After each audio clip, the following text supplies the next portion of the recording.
इस तरह से हिमाचल नगर की महिलाएं बड़ा सुंदर मैया मैना परछन को खड़ी हैं। सबसे पहले 4 मुख वाली श्वेत केस वाली हंस में सवार ब्रह्मा जी। मैया मैना ने तिलक किया। नारद जी बगल में खड़े। मैना ने पूछ दिया, नारद ये रिश्ते ब्रह्मा जी महादेव के कौन है?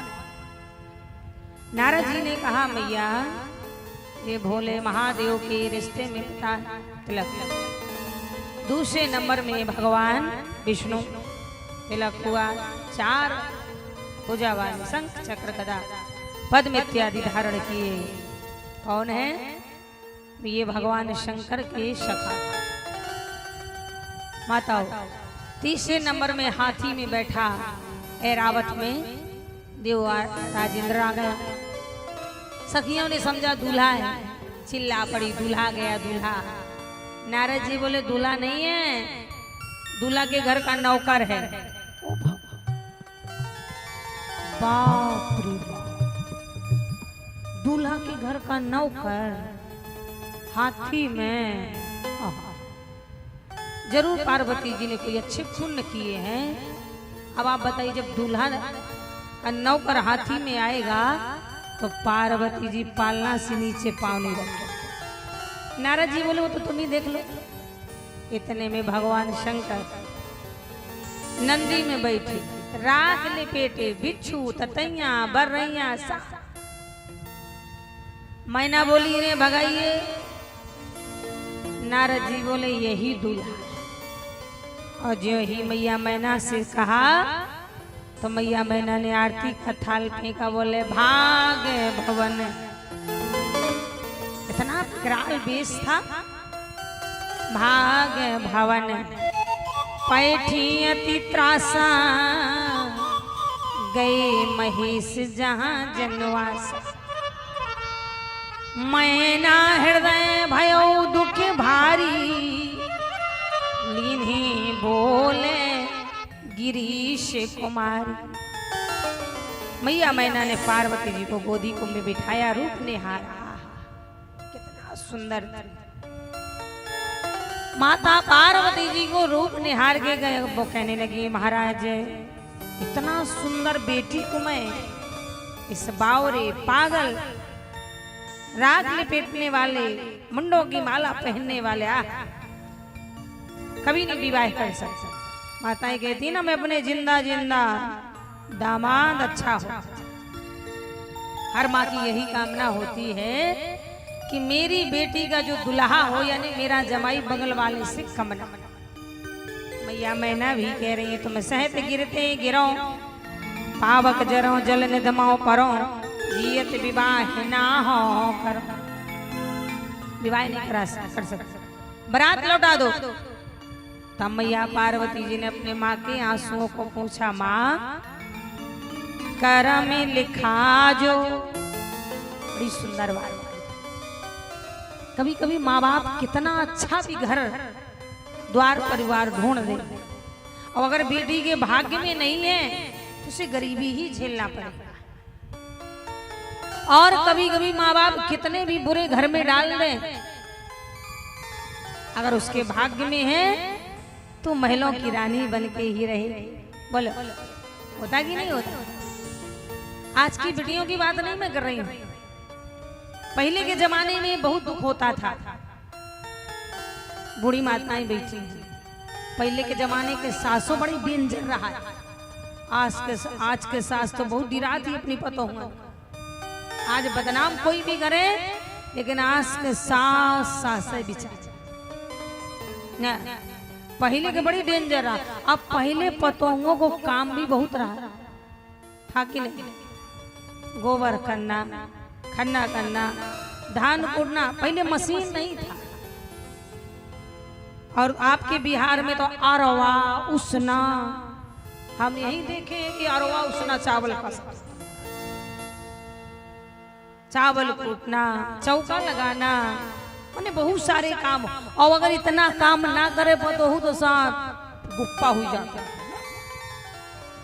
भला बुरा। तो पहले मोबाइल भी नहीं था। इतना पढ़ी लिखी भी नहीं थी, चिट्ठी पाती।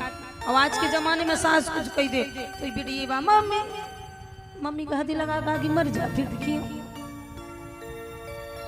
हाँ, सबसे ज्यादा तो आज बेटियन के घर महतारी बिगाड़ है। सबसे ज्यादा बेटी का घर बिगाड़ने माँ का हाथ है। दिन भर मोबाइलिए में लाग रहा है। अरे बेटी का विवाह कर दिया है, कन्यादान कर दिया, अपने घर गए क्यों? दूध में दही डाल के छोड़ दो तभी दही जमेगा।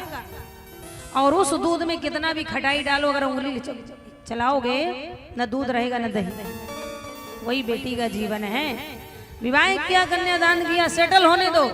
बार बार फोन करोगे, उंगली करोगे, ना ससुराल की रहेगी ना माई। याद है पहले के जमाने में इतना साधन न रहा।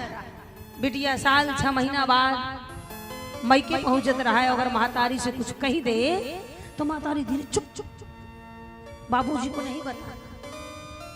महतारी चुप चुप बाबूजी को नहीं बताना। अरे बेटा नया नया है, तेरा विवाह हुआ, देर लगेगी, धारहु धीरे। माँ समझाती थी और बेटी भी कहीं कहीं समझदार होती थी। शायद मेरे भाग्य में यही लिखा।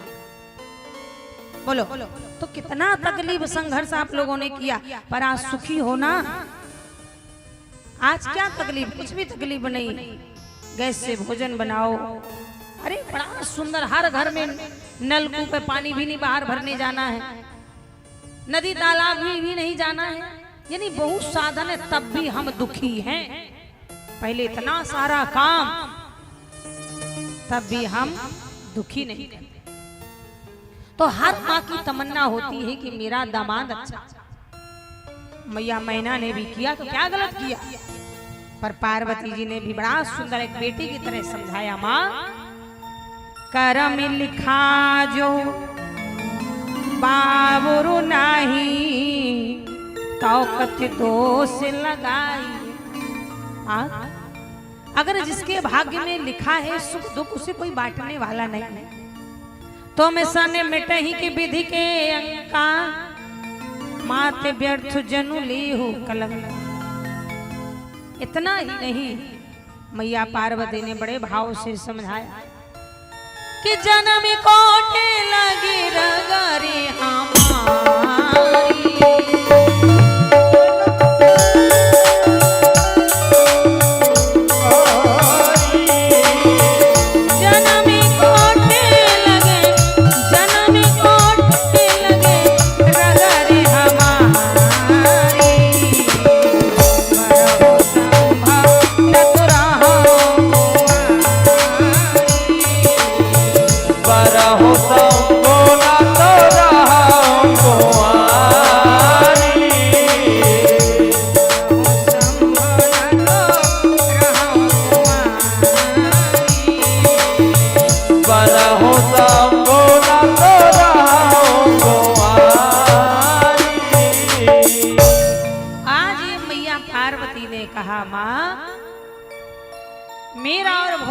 का एक जन्म का नहीं, कई जन्मों का रिश्ता है। माँ को समझाया मैया पार्वती ने और नारद जी। वहां भोले बाबा बिगड़ गए, महाराज हम इसे विवाह न करा। इतना बड़ा बेइज्जती। हमारी सास ने हमें देख के आरती का थाल।